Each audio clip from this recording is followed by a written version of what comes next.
DECA BA Core Communication Skills, Part 4. Explain the nature of staff communication. Good staff communication is essential to business success.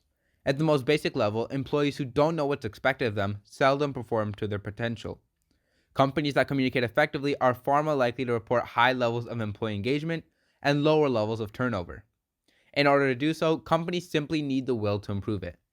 Mostly, they need to be honest, show respect to employees, and work on building trust. They must also choose an appropriate medium of communication, which everyone can use.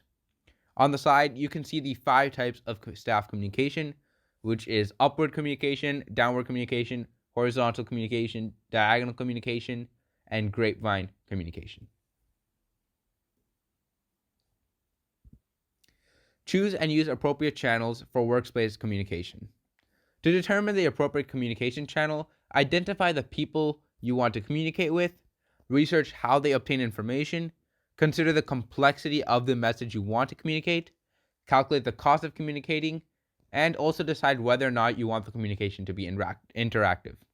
Of course, there are also many other ways that you can choose an appropriate channel for workplace communication, but these 5 points are the main things that you definitely need to consider. Participate in a staff meeting. So, staff meetings are held to assess goals and plan for the long term. In order to maintain professionalism, parliamentary procedure is often used. So, the standard order of business kind of goes like this. So, first, reading / approval of the minutes. This is just basically the statement of agenda. Reports of officers. So, the group leaders will be reporting on whatever they have to report. Report of standing committees. So this is where the employees report on their tasks and how that's going. Report of special committees. So if there are any guest presidents, they will talk about what they are going to be adding to the team or to any decisions being made.